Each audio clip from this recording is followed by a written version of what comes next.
جی ایک آدمی ایک سوال کرے، میرا خیال ہے قانون یہ بنا ہے.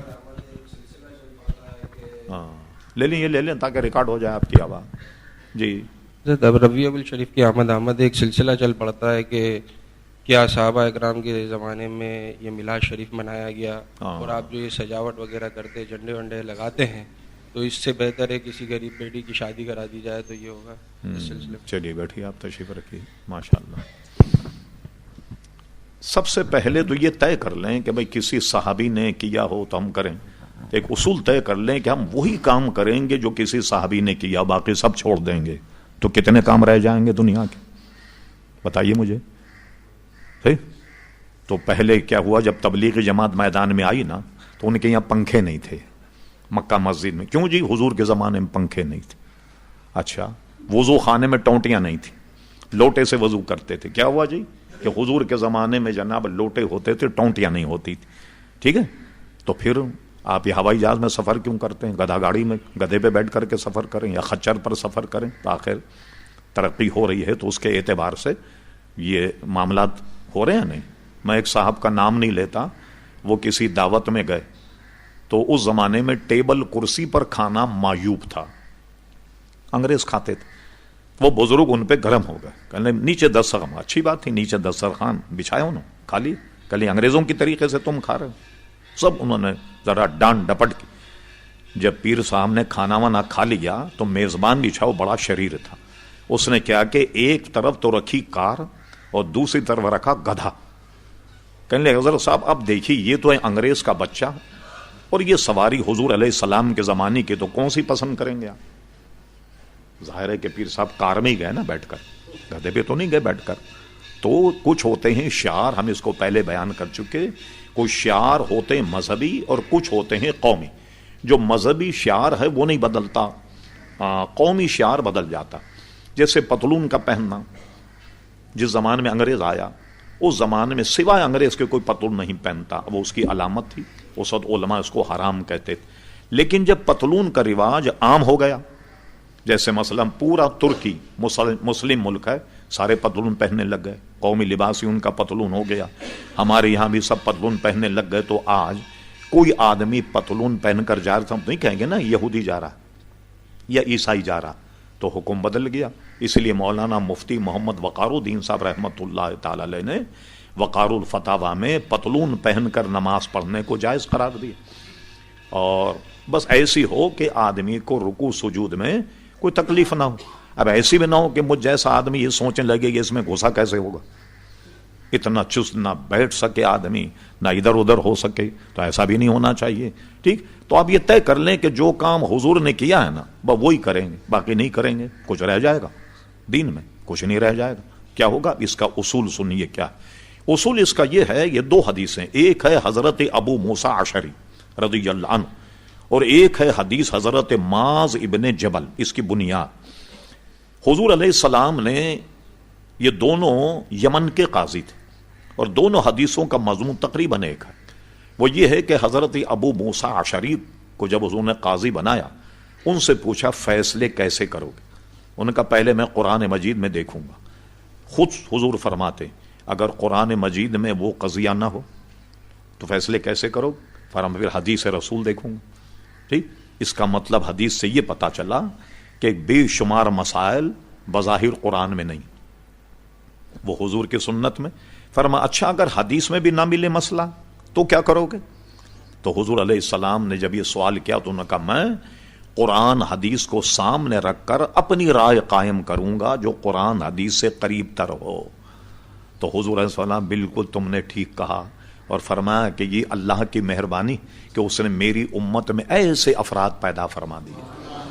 اسی کو تفقہ کہتے ہیں، سمجھے؟ اسی کو فقہ کہا جاتا ہے کہ قرآن حدیث کو سامنے رکھ کر جو درپیش مسائل ہیں ان کا جواب جو ہے وہ دیا جائے. تو یہ اگر اصول بنا لیں کہ جو صرف قرآن مجید کے فرقہ ہے نا ایسا جو قرآن میں بس اس کے علاوہ نہیں مانے تو کتے کا گوشت حرام قرآن میں کہاں ہے؟ کیا خیال ہے؟ بلی، چوہا، بندر یہ حرام ہے کہیں قرآن مجید؟ ایک اصول بیان کر دیا اتنا شاندار. ہم نے جو اپنا حبیب بھیجا ہے نا تمہارے پاس، یہ طیب چیزوں کو تم پہ حلال کرتا ہے اور گندی چیزوں کو تم پہ حرام کرتا ہے. اور کتاب الاعتصام مشکا شریف میں یہ میرا حرام کیا ہوا بھی حضور فرماتے ویسا ہی حرام ہے جیسے اللہ کا حرام کیا ہوا. ٹھیک ہے, اللہ کے نائب ہیں نا, اطیع اللہ اطیع الرسول. تو اب آئیے, تو آپ کہیں جی صحابہ نے تو یہ نہیں کیا تھا. اچھا اب میں آپ سے پوچھوں بنیاد, یہ محفل میلاد میں ہوتا کیا ہے؟ ذرا آپ ہی کے منہ سے میں سنوں, کیا ہوتا ہے صاحب جی؟ حمد و ثنا ہوتی ہے نا. اچھا, حضور علیہ السلام نے حضرت حسان ابن ثابت کو ممبر شریف پر بٹھایا اور دعا کی اللہ تعالیٰ روح القدس کے ذریعے ان کی مدد فرما. ایک حدیث میں کہ حسان اپنے کلام کو سناؤ, اللہ تمہارے منہ کو نیچا نہ دکھائے, اور وہ حضور کی نعت سناتے. تو اگر یہ نعت سنانا میلاد ہے تو یہ تو حضور کے زمانے میں ہوتا تھا. اور صحابہ کرام علیہم رضوان تو حضور کا ذکر و اذکار کرتے تھے, تو میلاد میں اگر حضور کا ذکر و اذکار ہوتا ہے یہ بھی تو محفل میلاد. اب آپ کہتے ہیں جی جلوس نکالنا. جب حضور علیہ السلام مدینہ شریف گئے, چند دن آپ نے قباء شریف میں قیام فرمایا. یہ حدیثوں میں, تفسیروں میں, سیرت کی کتابوں میں نہایت ہی وضاحت کے ساتھ یہ واقعہ موجود. اہل مدینہ جہاں سے قافلے آتے ہیں نا قباء سے, اس کے راستے میں کھڑے ہوتے, انتظار کرتے. جب سورج غروب ہو جاتا تو فرماتے نہیں آئے, اپنے گھر چلے جاتے. تو جس دن حضور علیہ السلام تشریف لائے تو اہل مدینہ نے پورا جلوس نکال کر حضور کا استقبال کیا, اور چھوٹی بچیاں جو ہیں انہوں نے وہ نعت پڑھی, طلع البدر علینا, یہ والی نعت انہوں نے پڑھی. تو حضور علیہ السلام کا استقبال تو انہوں نے جلوس سے کیا.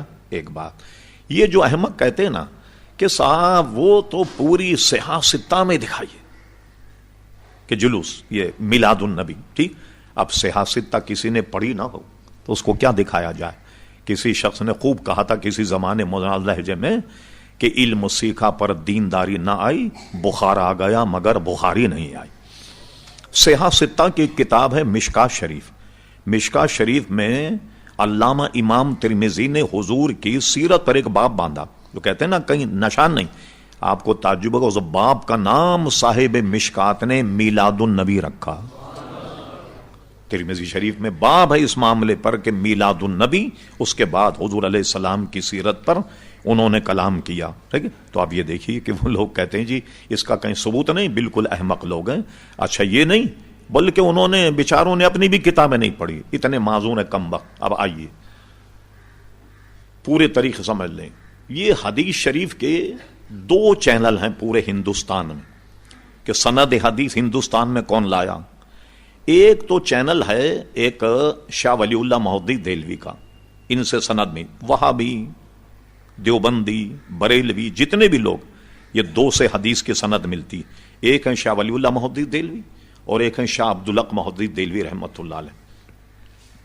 شاہ ولی اللہ محدث دہلوی کی کتاب جو ہے اس میں موجود ہے در السمین فی مبشرات نبی الامین, یہ ان کی کتاب ہے عربی میں. وہ لکھتے ہیں کہ میرے والد گرامی ہر 12 ربیع الاول کو محفل میلاد کرتے تھے. یہ شاہ ولی اللہ صاحب لکھتے. تو ایک دن جب ربیع الاول کی 12 تاریخ آئی تو میرے والد کے پاس پیسے نہیں تھے. ان کے والد تھے شاہ عبد الرحیم محدث دہلوی. تو جیب میں ہاتھ ڈالا تو چند ٹکے ملے. اس زمانے میں ٹکے چلتے تھے, اس میں بھی کچھ نہ کچھ مل جاتا تھا ٹکوں میں. آج تو فقیر کو 1 روپیہ دو تو آپ کا چہرہ دیکھے گا اگر کمبخت کس وکیل سے پالا پڑا, 1 روپیہ دے رہا, اس لیے 1 روپیہ کچھ آتا ہی نہیں. کیا دیں گے آپ؟ فقیر کو بھی 1 روپیہ نہیں دے سکتے بھائی. تو چند ٹکوں کے چنے منگا لی, چنے کا ڈھیر سامنے رکھا, محفل میلاد ہوا اور یہ چنے حاضری میں تقسیم کر دیے گئے. ٹھیک, جن سے سارے علماء دیوبند کی سند ملتی ہے. شاہ ولی کتاب بھی میرے پاس موجود ہے. شاہ ولی اللہ صاحب لکھتے میں نے اپنے والد سے سنا اسی رات حضور علیہ السلام کی زیارت ہوئی اور وہ چنے کی ڈھیری حضور کے سامنے رکھی ہوئی تھی اور آپ اس پر تحسین فرما رہے تھے, آپ اس پہ خوشی کا اظہار فرما رہے تھے. یہ تو شاہ ولی اللہ نے لکھا, محدث دہلوی صاحب نے. اب آئیے دوسرا چینل, آئیے دوسری سند ہے شاہ عبدالحق محدث دہلوی رحمۃ اللہ علیہ. یہ آج کل کے بزرگ نہیں, شاہ عبدالحق محدث دہلوی رحمۃ اللہ علیہ کا وصال ہوا ہے دہلی میں 1052 ہجری میں. الحمدللہ میں 2 مرتبہ دہلی گیا اور بسیار تلاش میں نے ان کے مزار پر جا کر فاتحہ پڑھی. افسوس تو مجھے یہ ہوا کہ اتنا بڑا محدث اور اس کے سارے کارناموں کو لوگوں نے فراموش کر دیا. پوری دہلی میں اچھے بھلے دیندار آدمی سے میں پوچھ رہا ہوں شاہ عبدالحق مہدی دہلوی کا مزار کہاں ہے تو کسی کو پتا نہیں، کسی کو پتا نہیں. پھر میں بریلی شریف جب گیا، وہاں کے بہت بڑے مفتی تھے قاضی عبدالرحیم صاحب، 3-4 دن پہلے انتقال ہوا، 3-4 سال یا 2 سال پہلے، اللہ غریق رحمت فرمائے. پورے ہندوستان کے بہت بڑے مفتی، میں ان کے پاس جب گیا تو ان سے میں نے پوچھا، پھر انہوں نے مجھے پورا بتایا. پھر جب میں دہلی گیا تو میں مہرولی کو طے کر کے شمسی تالاب میں اب پانی نہیں ہے، شمسی تالاب کو عبور کرنے کے بعد جنگل میں شاہ عبدالحق مہدی دہلوی کا مزار.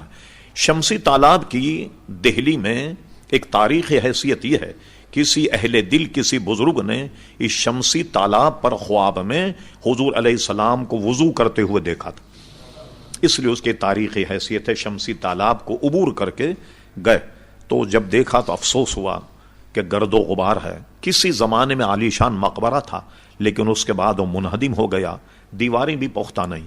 پھر اس کے بعد دوبارہ جب میں غالباً شاید 91 یا 92 میں گیا تو کسی صاحب نے وہاں اچھا سفیدی اور مرمت کر کے صفائی ستھرائی کا انتظام کیا ہوگا. تو شاہ عبدالحق مہدی دہلوی کا میں نے ذرا سا تعارف کرا دیا. ان کی کتاب ہے اخبار الاخیار. کہتے نا جادو وہ جو سر چڑھ کے بولے، ورنہ جادو کیا. اخبار الاخیار فارسی زبان میں ہے اور اس کو چھاپا ہے مدینہ پبلشنگ، جو ایم اے جینا روڈ پہ اب بھی موجود ہے.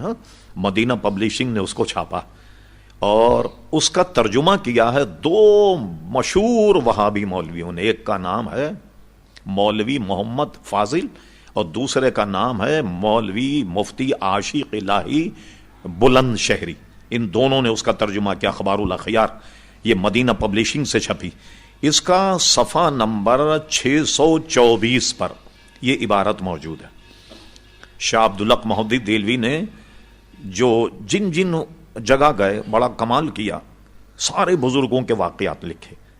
اگر 4 سطر میں واقعات ملے تو 4 سطر ہی لکھ دیا فلاں بزرگ اس میں پیدا ہوئے، اتنے سن میں ان کی وفات ہوئی. سب پر جہاں گئے، جس میں لاہور کے، ملتان کے، دہلی کے، جہاں بھی آپ گئے، پورا ذخیرہ ہے ایک اخبار الاخیار.